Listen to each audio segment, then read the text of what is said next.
Здравствуйте, дорогие друзья и подписчики нашего канала. Меня зовут Виолетта Узеркан, я являюсь основателем и директором агентства недвижимости Вита и Благ в Мерсине.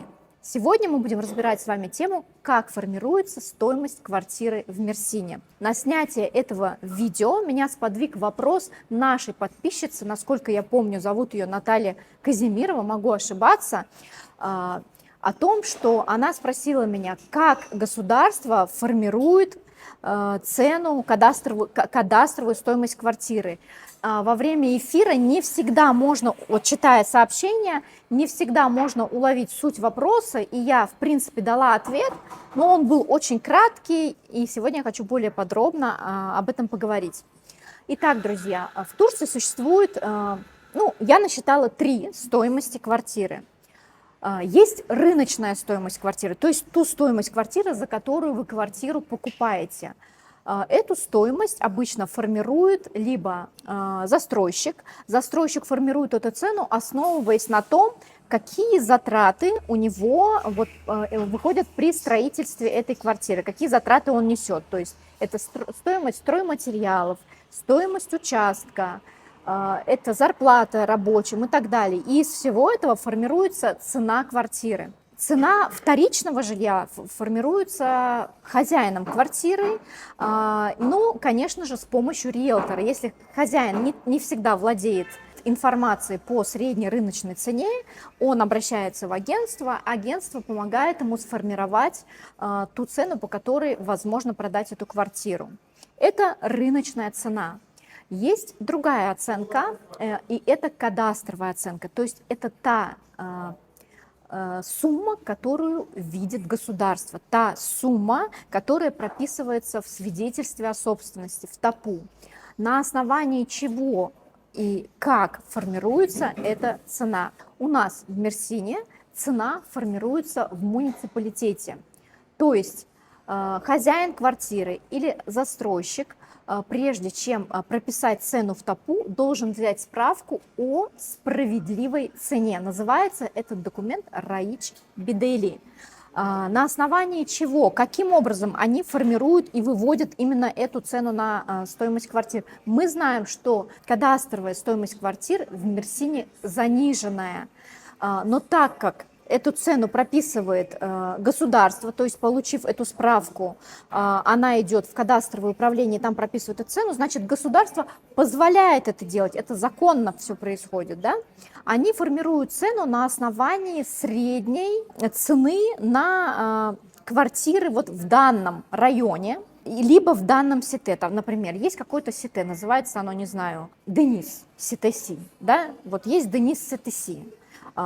И работники муниципалитета, вот именно в этом департаменте оценочном, они смотрят вот другие ТАПУ, какая там средняя цена, там на квартиры 1+1, какая средняя цена, но опять-таки они опираются на ту цену, которая указывается в ТАПУ, государственная цена. И изначально эта цена формируется на каких вот параметрах, то есть учитываются квадратные метры, учитывается опять-таки район, да, средняя рыночная цена в этом районе. То есть, конечно же, в муниципалитете есть департаментные оценочные, которые помогают сформировать вот эту вот справедливую цену. Эта справка «Справедливая цена» Раич Бидели идет в кадастровую палату, и в кадастровой палате прописывают, вот как раз видят вот эту сумму. У нас в Мерсине она может отличаться в 2, а то и в 3 раза от рыночной цены. Понятно, что это сделано для того, чтобы меньше платить налоги. Но раз государство позволяет это делать, застройщики и там хозяева квартир, они этим пользуются. То есть можно платить налоги, государство позволяет заплатить налог меньше, пожалуйста. Вот. Конечно же, это может измениться. Вот, например, в таких городах, как Стамбул, мое предположение, почему там цена совпадает, я думаю, что там больше вливается, больше крутится иностранных денег, очень много иностранных компаний. Так как здесь все-таки на рынке в Мерсине работают местные предприниматели, государство местным предпринимателям делает вот такие вот как бы льготы. Я вижу это так. Но я и советовалась тоже со специалистами. Вот, это значит, мы с вами разобрали, как формируется кадастровая цена. Особой формулы нет, квадратные метры учитываются, не рыночная, а вот средняя цена на квартиры идентичные в этом комплексе, если он уже сдан. А если это новый комплекс, то как сказать, учитываются квадратные метры и подобные комплексы. Сколько вот стоили, например, в подобном комплексе, сколько стоили квартиры там полгода назад, да, у какого-то застройщика, сравниваются с другими вот объектами и выводится средняя цена. Очень важно, что кадастровая цена не может быть ниже вот этой справедливой цены, которую выдает муниципалитет. Вот в этой справке она не может быть, кадастровая цена не может быть ниже. Выше может быть, ниже нет. Переходим к следующему. Это оценочная цена, то есть цена, которая формируется на основе рапорта оценочной экспертизы. Она обязательно для иностранцев. И вот эта цена как раз-таки максимально приближена к рыночной цене. Есть экспертные уполномоченные компании, которые могут проверять и устанавливать эту цену. Как это делается? 3 там независимых эксперта есть, там у них, например, один в Стамбуле, другой там в Мерсине и третий в Анкаре. Вот тот, кто в Мерсине, он идет, прям работник этой экспертной компании идет, фотографирует этот дом, фотографирует квартиры, сравнивает, узнает среднюю рыночную цену в этом районе, то есть вот такая работа ведется, в этом доме конкретно узнает среднюю рыночную цену, то есть мониторит эту информацию, и на основе этой информации выводится средняя рыночная цена на конкретную квартиру. Там учитываются многие факторы, учитывается этаж, учитывается какого класса сите, то есть жилой комплекс. Это отдельно стоящий турецкий дом или это дом с территорией, в котором есть бассейн, фитнес, сауна, хамам. Учитывается район и так далее. И вот эти все факторы, они складываются и выводится формула, по которой вводится вот эта вот экспертная стоимость квартиры. И она как раз-таки,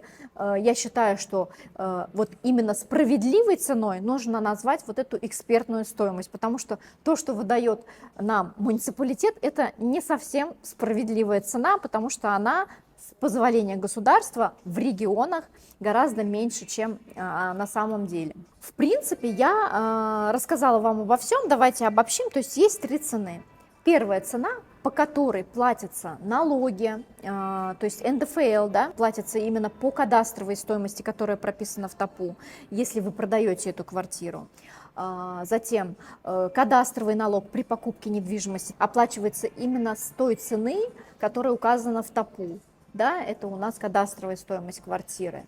Экспертная стоимость учитывается у нас только в миграционной службе, для нас, как это, да, она может быть полезна, для выдачи вида на жительство. Гражданство там смотрят уже на кадастровую стоимость, которая прописана именно в документе в ТАПУ. Ну, а рыночная цена – это та цена, за которую мы с вами покупаем, да, то есть та цена, на которую мы должны приготовить денежки свои, и, да, и продаем. Вот это рыночная цена. Я надеюсь, что я достаточно понятно и разложила вам все.